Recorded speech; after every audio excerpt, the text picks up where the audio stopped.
कैसे हैं आप सब? बढ़िया एकदम। चलिए आज हम 10th क्लास की भौतिक विज्ञान पढ़ना स्टार्ट करेंगे, जिसमें हम बिल्कुल एकदम पाठ 1 से लेकर के अंत तक सारे चैप्टरों को पढ़ाएंगे। यानी पूरा कोर्स भौतिक विज्ञान का पढ़ा जाएगा इस चैनल में। तो हमारा चैनल पहले आप लोग सभी लोग सब्सक्राइब कर लें। हमारे चैनल का नाम है फिजिक्स विथ के उत्तम। इस नाम से आप हमारे चैनल को सब्सक्राइब कर लें, जिससे जो आगे हम नई वीडियो अगर अपलोड करते हैं तो उसकी नोटिफिकेशन आपके पास सबसे पहले पहुंच जाए। ठीक है, तो इस चैनल में हम पूरा कोर्स पढ़ाएंगे। तो सबसे पहले जो हम पाठ पढ़ने जा रहे हैं, पहला पाठ है हमारा प्रकाश का परावर्तन, और उसको इंग्लिश में कहते हैं रिफ्लेक्शन ऑफ लाइट। इस पाठ में हमको प्रकाश के परावर्तन के बारे में पढ़ना है कि परावर्तन क्या होता है, परावर्तन के नियम क्या है, दर्पण क्या होता है, दर्पण द्वारा कैसे किसी वस्तु का प्रतिबिंब बनता है। तो ये सब पूरी चीजें हम धीमे धीमे पढ़ेंगे। तो आज हम पहले स्टार्ट करते हैं कि पाठ तो हमारा है प्रकाश का परावर्तन, लेकिन पहले हम लोग जानते हैं कि प्रकाश होता क्या है। तो जनरली सब लोग जानते हैं प्रकाश का मतलब क्या होता है, जिससे हम वस्तुओं को देख सकते हो।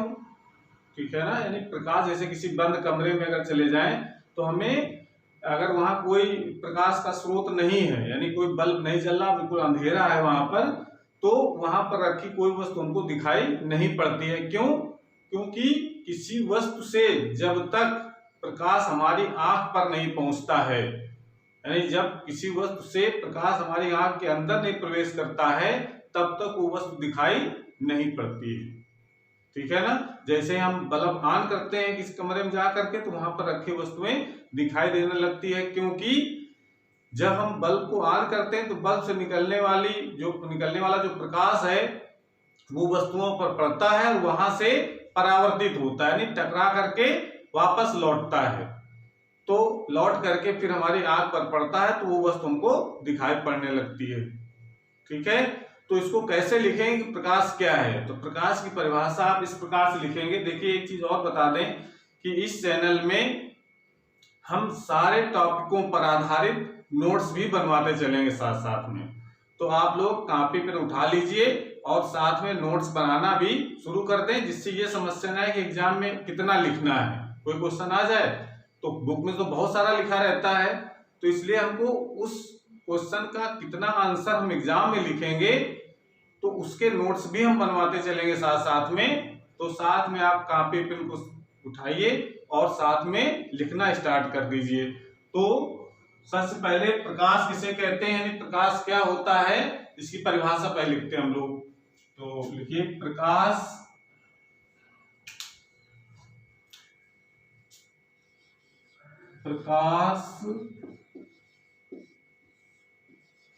वह ऊर्जा है,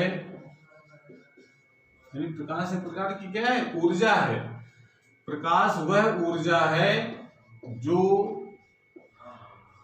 हमारी आंख पर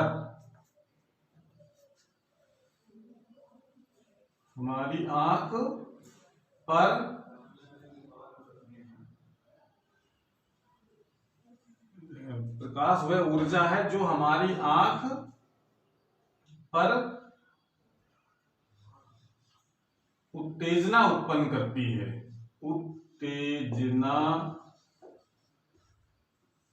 उत्तेजना या संवेदना भी इसे कहते हैं हम लोग, या संवेदना कुछ भी लिख सकते हैं, उत्पन्न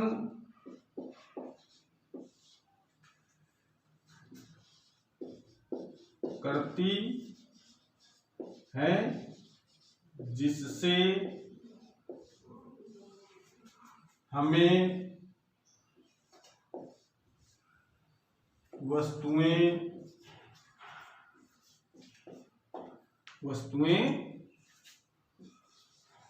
दिखाई देती हैं, दिखाई देती है। ये तो परिभाषा लिख सकते हैं कि प्रकाश वह ऊर्जा है जो हमारी आंख पर उत्तेजना या संवेदना उत्पन्न करती है, जिससे हमें वस्तुएं दिखाई देती है। ठीक है, नहीं क्या सिंपली कह सकते हैं कि प्रकाश वह ऊर्जा है जिसकी सहायता से हम वस्तुओं को देख सकते हैं। ठीक है, अब बात आती है कि जैसे हमने बताया कि जब किसी अंधेरे कमरे में चले जाएं तो वहां पर रखी वस्तुएं हमको दिखाई नहीं पड़ती हैं, क्योंकि वस्तु से प्रकाश हमारी आंखों पर नहीं पहुंचता है। जैसे बल्ब जलाते हैं वस्तुएं दिखाई पड़ने लगती हैं। ठीक है, तो इसका मतलब है कि कुछ ऐसी वस्तुएं होती हैं जो प्रकाश को स्वयं उत्पन्न करती हैं, और कुछ ऐसी वस्तुएं होती हैं जो प्रकाश को उत्पन्न नहीं करती। जैसे पहले से अंधेरे कमरे में मेज कुर्सी ये रखी हैं, नहीं दिख रही हैं क्योंकि इससे प्रकाश निकल नहीं रहा है, और जब हम बल्ब को जलाते हैं तो वो बल्ब से प्रकाश उस मेज पर पड़ता है और वहां से परावर्तित होकर के हमारी आंख पर पहुंच जाता है, तो वस्तु वो मेज हमको दिखाई पड़ने लगती है। तो इसका मतलब है कि वस्तुएं दो प्रकार की हो गई। एक वो वस्तु जो स्वयं प्रकाश उत्पन्न करती है, तो इसे कहते हैं हम लोग दीप्त वस्तुएं कहते हैं। तो वस्तुएं दो प्रकार की हो गई, दीप्त वस्तुएं और अदीप्त वस्तुएं। तो पहले हम जानते हैं दीप्त वस्तुएं कौन सी होती हैं। तो यहां पर आप लिख सकते हैं कि वस्तुएं दो प्रकार की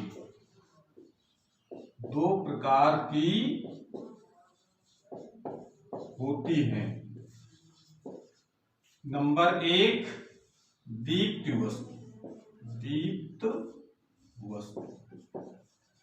नंबर दो अदीप्त वस्तु।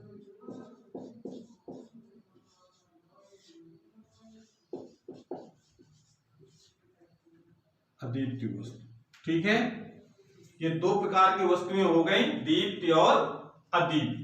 अदीप्त इसको सही से लिख लें, दीप्त और अदीप्त वस्तुएं। तो अब इसकी परिभाषा हम लोग कैसे लिखेंगे? नंबर एक मान लीजिए दीप्त वस्तुएं, दीप्त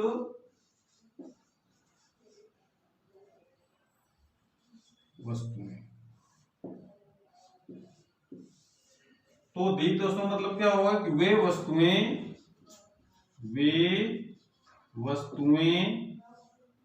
जो स्वयं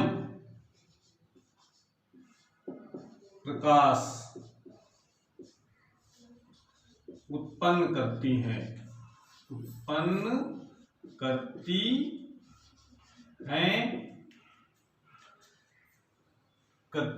दीप्त वस्तुएं कहलाती हैं। दीप्त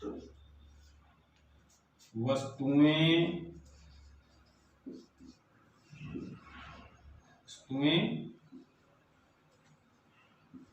कहलाती।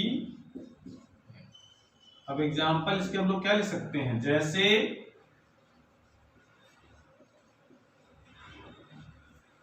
जैसे सूर्य। अब देखिए सूर्य से प्रकाश निकलता है, सूर्य हो गया, या विद्युत बल्ब हो गया। विद्युत बल्ब को जलाते हैं तो प्रकाश निकलता है, विद्युत बल्ब। मोमबत्ती हो गई।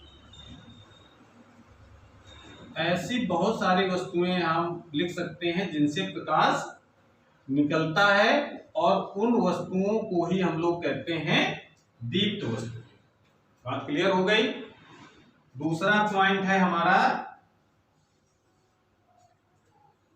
अदीप्त वस्तुएं। अदीप्त वस्तुएं, अदीप्त वस्तुएं किसको कहेंगे? वे वस्तुएं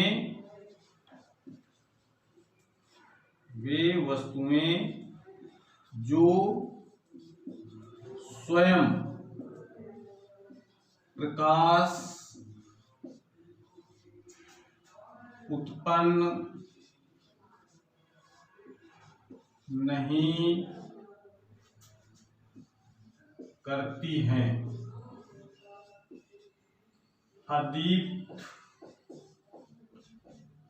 अदीप्त वस्तुएं दीप्त वस्तुएं कहलाती हैं। तो आप देखिए, जो प्रकाश उत्पन्न नहीं करती है उनको हम अदीप्त वस्तुएं कहते हैं। ये क्या होती है? ऐसी वस्तु होती हैं जो दीप्त वस्तुओं के प्रकाश से प्रकाशित होती हैं। जैसे इसको नोट कर लें, फिर इसे एग्जांपल लिखते हैं हम।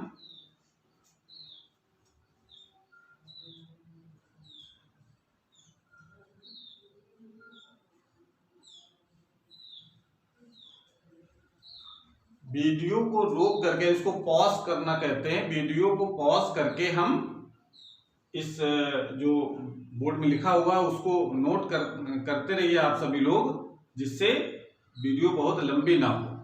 ठीक है, तो उसको पॉज कर लें और उसके बाद उसको अपनी कॉपी पर नोट कर लें।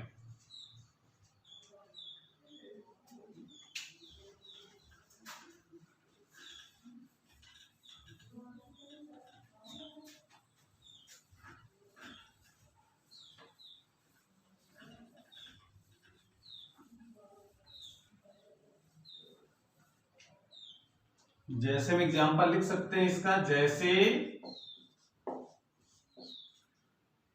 मेज, कुर्सी, किताब, ये तो बहुत सारे एग्जांपल हो सकते हैं इसके। दरवाजा,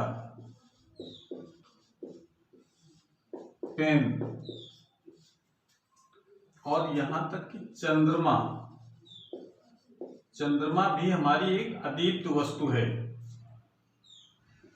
चंद्रमा आदि, चंद्रमा को ऐसे हम कहते हैं कि रात में देखें, अगर चांदनी रात है तो हमको चंद्रमा से प्रकाश दिखाई पड़ता है, पर चंद्रमा का में स्वयं का कोई प्रकाश नहीं होता है, ये सूर्य के प्रकाश से प्रकाशित होता है। सूर्य का प्रकाश जब चंद्रमा पड़ता है तो वहां से परावर्तित होकर के, यानी वहां से टकरा करके वापस लौटता है और हमारी आंखों पर पड़ता है।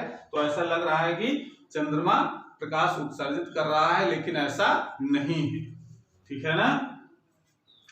तो इसलिए इस तरीके के एग्जाम्पल हम बहुत सारे लिख सकते हैं जो प्रकाश उत्पन्न नहीं करते हैं। तो ये तो बात थी दीप्त और अदीप्त वस्तुओं की। ठीक है, अब हम बात करते हैं कि प्रकाश के गुण क्या हैं। जो प्रकाश हम लोगों ने अभी पढ़ा है उसके क्या गुण हैं, तो इन्हें डालिए। प्रकाश के गुण,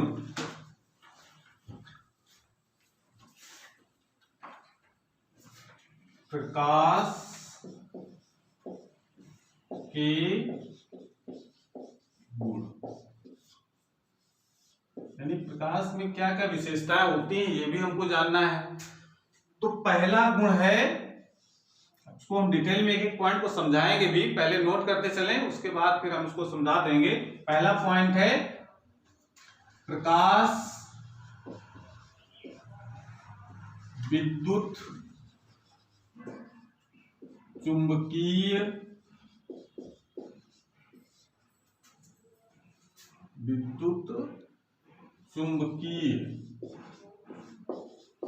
तरंगों के रूप में चलता है। ये तो पहला पॉइंट हो गया। विद्युत चुंबकीय तरंगों का मतलब होता है कि ऐसी तरंगें होती हैं जिनको चलने के लिए माध्यम की आवश्यकता नहीं होती है। आपकी जानकारी को बता दें हम कि तरंगें दो प्रकार की होती हैं, एक होती हैं यांत्रिक तरंगें और दूसरी होती हैं विद्युत चुंबकीय तरंगें। तो जो यांत्रिक तरंगें ऐसी तरंगें होती है जिनको चलने के लिए माध्यम की आवश्यकता होती है। माध्यम वो वायु भी हो सकता है, जल भी हो सकता है, या अदर कोई माध्यम हो सकता है, बिना उसके वो तरंगें नहीं चलती हैं। जैसे ध्वनि तरंग है, ध्वनि तरंग अगर हम ऐसे स्थान पर चले जाएं जहां बिल्कुल वायु भी ना हो तो ध्वनि एक स्थान से दूसरे स्थान तक नहीं जाती है। तो ऐसी तरंगों को हम कहते हैं यांत्रिक तरंगें। लेकिन प्रकाश एक ऐसी तरंग होती है जो बिना माध्यम के भी चल सकता है। प्रकाश यानी निर्वात में भी चलता है। निर्वात का मतलब होता है जहां पर वायु भी ना हो, ऐसा स्थान निर्वात कहलाता है। तो वायु भी अगर नहीं है तो भी प्रकाश चलता है। ठीक है, तो विद्युत चुंबकीय तरंगे का मतलब समझ गए। तो प्रकाश भी एक विद्युत चुंबकीय तरंग ही होता है। दूसरा पॉइंट आप लिख सकते हैं, प्रकाश निर्वात। निर्वात का मतलब बताया हमने। निर्वात का मतलब होता है कि जहां वायु भी ना हो, ऐसे स्थान निर्वात कहलाता है। तो प्रकाश निर्वात में भी चलता है। निर्वात में भी चलता है यानी निर्वात है तो चलेगा, और निर्वात अगर नहीं है तो ही प्रकाश चलता है। बस शर्त है कि वहां पर पारदर्शी माध्यम होना चाहिए, ठीक है ना। अपारदर्शी माध्यम में प्रकाश कभी नहीं चलता है। तो प्रकाश निर्वात में भी चलता है। अब देखिए, सबसे प्रकाश अगर चलेगा तो उसमें चाल भी होगी उसकी, कितनी चाल से चलेगा। तो प्रकाश की जो चाल होती है वो सबसे ज्यादा होती है, और ये अलग अलग माध्यमों में भी अलग अलग होती है। कि जल में प्रकाश चलेगा तो उसकी चाल दूसरी होगी, कांच में प्रकाश चलेगा तो उसकी चाल दूसरी होगी, ठीक है ना। उसका मान अलग अलग होगा। जल में थोड़ी तेजी से चलेगी, कांच में थोड़ा उससे धीमे चलेगी, और वायु में या निर्वात में प्रकाश की चाल सबसे ज्यादा होती है। उसका मान कितना होता है, 3 × 10⁸ मीटर प्रति सेकेंड। तो आप लिख सकते हैं निर्वात में, ये भी एक गुण है, निर्वात में प्रकाश की चाल, निर्वात में प्रकाश की चाल 3 × 10⁸ मीटर प्रति सेकेंड होती है। यह आपको याद रखना है, कभी एग्जाम में ऐसे पूछ लिया जाता है कि निर्वात में प्रकाश की चाल बताओ कितनी होती है, तो कितनी बताएंगे, 3 × 10⁸ मीटर प्रति सेकेंड, ठीक है। अगला पॉइंट हम लिख सकते हैं, अगला पॉइंट लिख सकते हैं, प्रकाश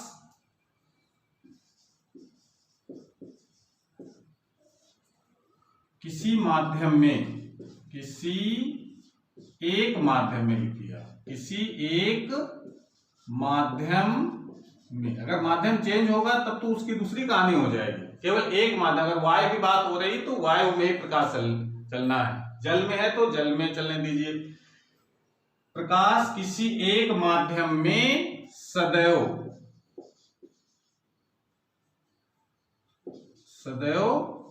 एक सीधी रेखा में चलता है, एक सीधी रेखा, यानी इसको लोग सीधी रेखा क्या कहते हैं, ऋजु रेखा भी कहते हैं, सीधी रेखा में चलता है। बात क्लियर हो गई। हमेशा सीधी रेखा में चलेगा। अगर कोई प्रकाश अगर चलता है तो अगर उसके मार्ग में अगर कोई अवरोध लगा दिया जाए तो उसकी छाया बन जाती है। तो हम कहते हैं कि प्रकाश एक सीधी रेखा में चल रहा है, अगर रास्ते में कोई आया तो उसको बगल से नहीं निकल जाता प्रकाश। बात क्लियर हो गई। हमेशा सीधी रेखा में चलता है प्रकाश। अगला पॉइंट हम लिख सकते हैं कि प्रकाश किसी चिकने पृष्ठ से, चिकने पृष्ठ या तल, कोई भी चिकना तल या पृष्ठ है,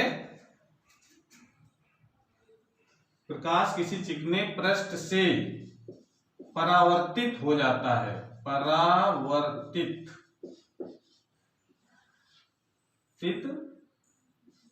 हो जाता है। परावर्तित मतलब होता है टकरा करके वापस लौटना, इसको कहते हैं परावर्तित होना, ठीक है। कोई चिकना पृष्ठ है, इस चिकना पृष्ठ मतलब कोई दर्पण है, हम लोग दर्पण के बारे में पढ़ेंगे इसी चैप्टर में आगे। तो दर्पण है, अब दर्पण पर अगर वो प्रकाश पड़ता है तो टकरा करके वापस लौटता है। तो ये जो घटना होती है इसे कहते हैं प्रकाश का परावर्तन। जो हम लोग जो नाम है चैप्टर का वो उसका मतलब यही है कि जब चिकने पृष्ठ पर कोई प्रकाश पड़ेगा तो टकरा करके वापस लौटेगा, तो इस घटना को प्रकाश का परावर्तन कहते हैं, ठीक है। अगला पॉइंट हम लिख सकते हैं कि जब प्रकाश एक माध्यम से, जब प्रकाश एक पारदर्शी, फिर प्रकाश हमेशा पारदर्शी माध्यम में चलता है, तो जब प्रकाश एक पारदर्शी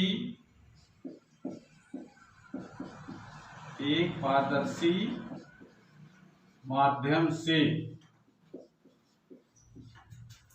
दूसरे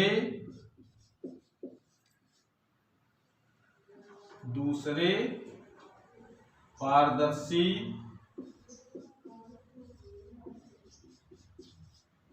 माध्यम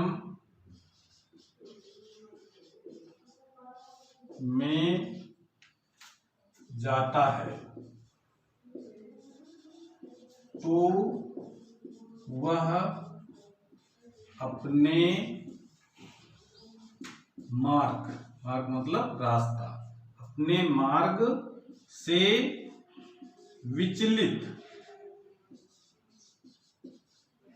विचलित हो जाता है।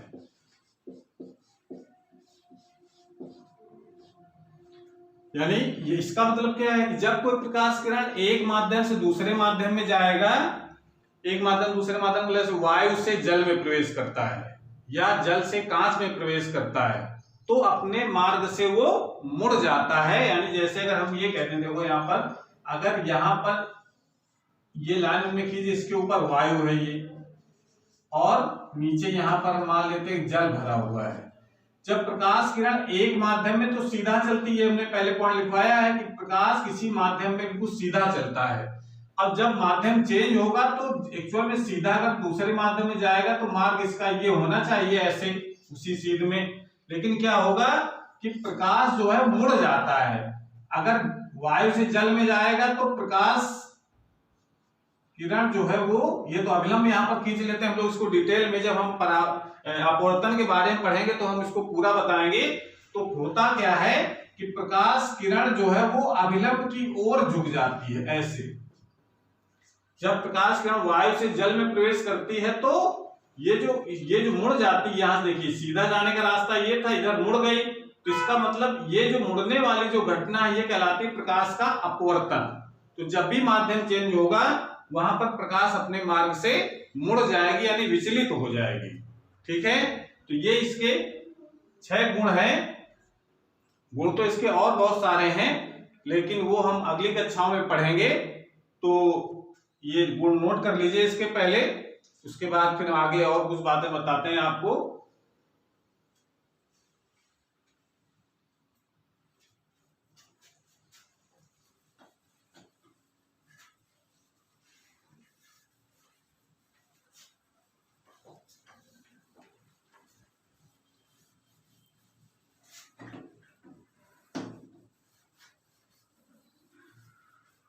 अब बात आती है कि प्रकाश किरण किसे कहते हैं। देखिए इसमें छोटी सी परिभाषा है, इसको आप समझ लें। प्रकाश किरण और प्रकाश किरण पुंज ये क्या होता है, तो हिंदी डालिए प्रकाश किरण। प्रकाश किरण यानी इसको कहते हैं हम लोग रे ऑफ लाइट। ये प्रकाश किरण क्या होता है, या प्रकाश की किरण या प्रकाश किरण एक ही मतलब है। इसका क्या मतलब है, हमने बताया कि प्रकाश हमेशा सीधी रेखा में चलता है, तो इसको हम लोग कैसे लिखेंगे। प्रकाश किरण का मतलब क्या है, जैसे अगर प्रकाश किरण यहां से यहां तक, यानी प्रकाश को यहां से यहां तक जाना है, दो बिंदुओं के बीच में, ए और बी के बीच, यानी प्रकाश को ए से बी तक जाना है, तो जिस सीधे मार्ग से वो जाएगा प्रकाश, वो मार्ग ही कहलाता है प्रकाश किरण।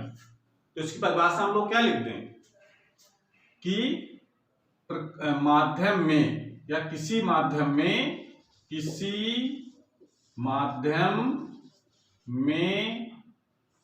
प्रकाश एक बिंदु से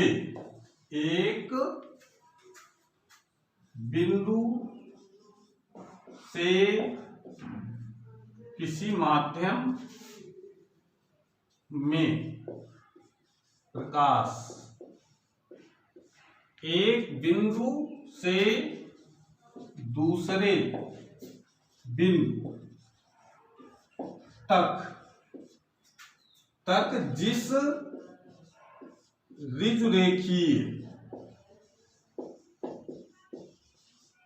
ऋजुरेखीय मतलब सीधे मार्ग में, ऋजुरेखीय, जिस ऋजुरेखीय मार्ग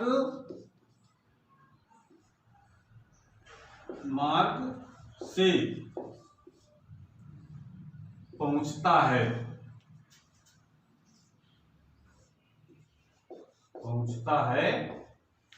उसे प्रकाश किरण कहते हैं। प्रकाश किरण कहते हैं।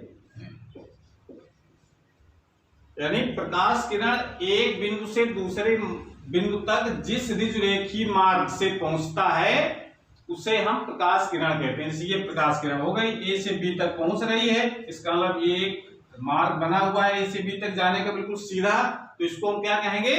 प्रकाश किरण। ठीक है। उसके बाद अब प्रकाश पुंज क्या होता है, ये डालिए। प्रकाश किरण पुंज, यानी इसको अंग्रेजी में कहते हैं बीम ऑफ लाइट। प्रकाश किरण पुंज ये क्या है? ये देखिए, होता ये भी प्रकाश किरण ही होती हैं ये, लेकिन एक नहीं होती।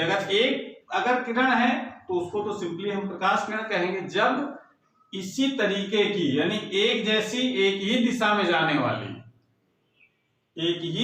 जाने वाली अगर प्रकाश किरणों का एक समूह हो तो उसको कहते हैं प्रकाश किरण पुंज। तो इसको परिभाषा क्या लिखेंगे कि एक ही दिशा में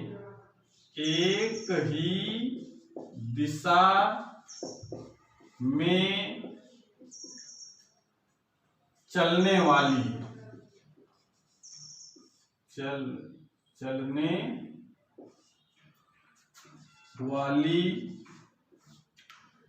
प्रकाश किरणों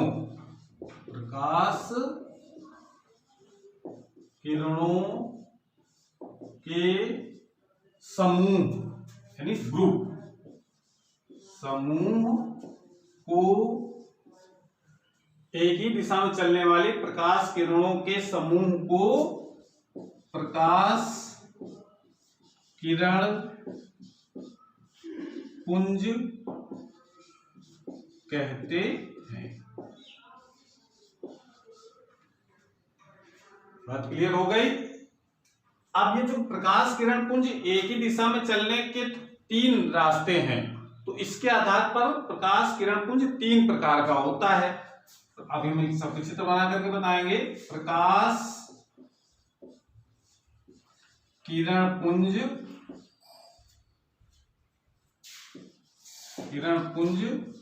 3 प्रकार का होता है।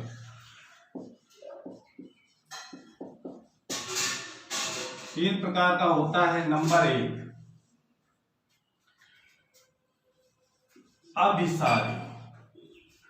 अभिसारी प्रकाश किरण पुंज।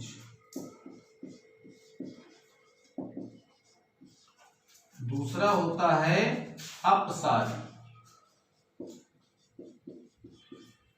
अपसारी प्रकाश किरण पुंज।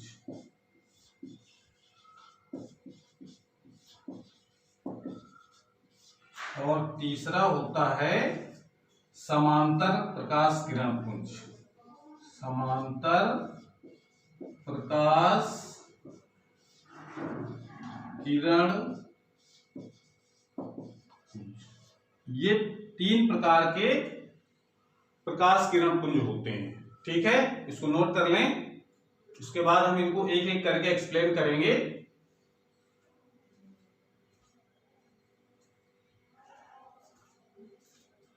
तो वीडियो को रोक करके इसको नोट कर लें।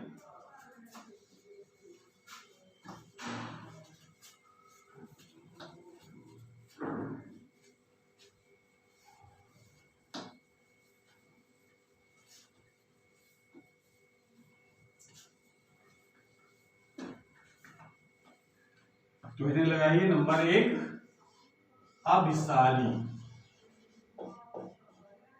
अभिसारी प्रकाश किरण पुंज। ठीक है।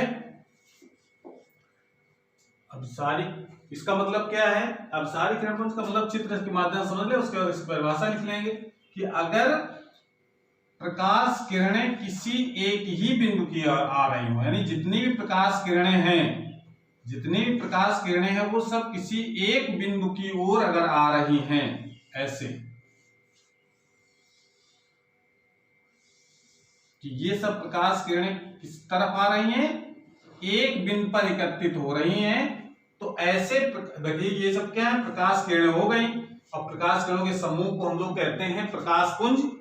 और प्रकाश पुंज ऐसा है जो किसी एक बिंदु की ओर आ रहा है, तो इसको कहा जाएगा अभिसारी प्रकाश किरण पुंज कहते हैं। क्या परिभाषा लिख सकते हैं? जब प्रकाश किरणें, जब सभी प्रकाश किरणें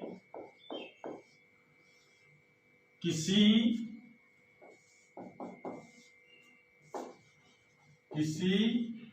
एक बिंदु की ओर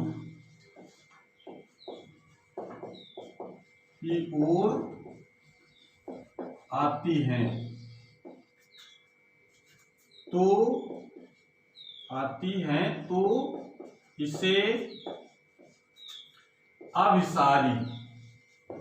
अभिसारी प्रकाश किरण पुंज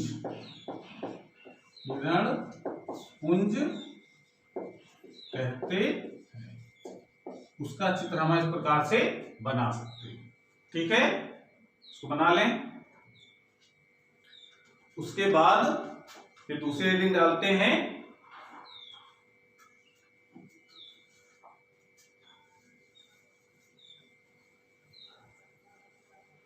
दूसरी हेडिंग पड़ जाएगी इसमें नंबर 2,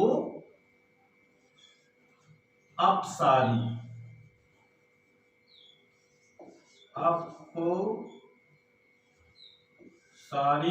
प्रकाश किरण पुंज। बाकी इसको बिगाड़ देते हैं हम।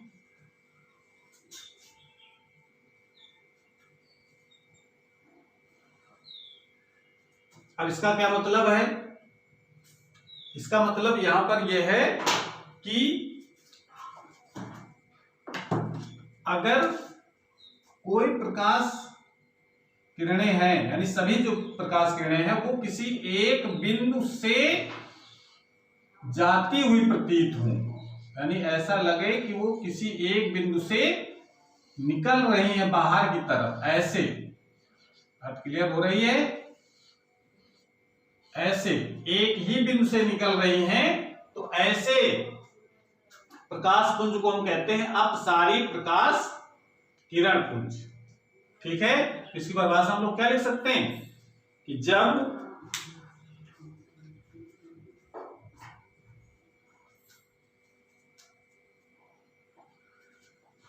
लिख सकते हैं जब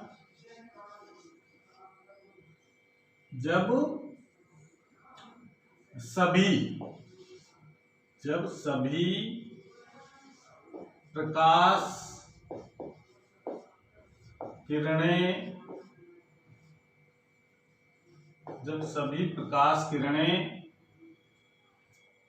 किसी एक बिंदु से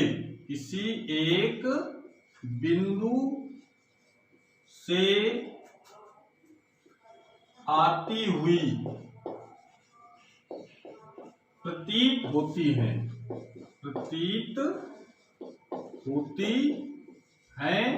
तो इसे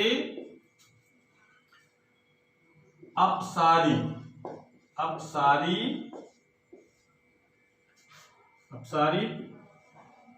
प्रकाश किरण पुंज कहते हैं। ठीक है, इसका चित्र बना लेंगे। और तीसरा पॉइंट है, जो तीसरा प्रकार है हमारा, वो है समांतर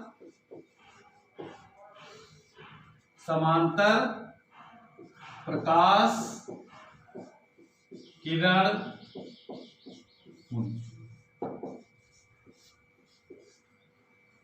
इसकी परिभाषा हम लोग किस प्रकार से लिखेंगे? देखो पहले चित्र इसका बना। समांतर का मतलब है कि जितनी भी प्रकाश किरणें हो कैसी हो, बिल्कुल एकदम समांतर, ऐसे जो कहीं पर मिले ना, ऐसे हम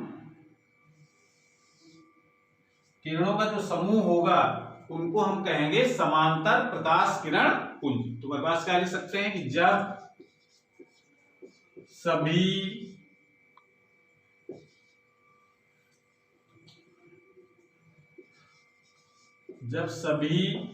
प्रकाश किरणें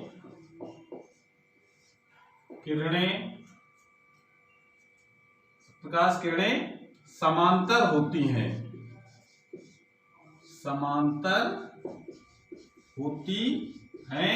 तो इसे समांतर प्रकाश किरण पुंज कहते हैं। ठीक है, तो इस प्रकार से ये आज हम लोगों ने पढ़ा है कि प्रकाश क्या होता है, दीप्त और अदीप्त वस्तुएं क्या होती हैं, और प्रकाश किरण क्या होती है, और प्रकाश किरण पुंज क्या होता है। ठीक है ना। अब हम अगले वीडियो में प्रकाश के परावर्तन के बारे में पढ़ेंगे। तो आज की क्लास हमारी यहीं पर समाप्त होती है। और ध्यान ये रखना है कि अगर ये हमारा वीडियो अगर पसंद आया हो तो लाइक जरूर करें, और अगर चैनल को सब्सक्राइब नहीं किया है अभी तक तो चैनल को सब्सक्राइब भी करें, जिससे नई जो वीडियो अपलोड हो वो आपके मोबाइल पर उसका नोटिफिकेशन सबसे पहले पहुंचे। Thank you.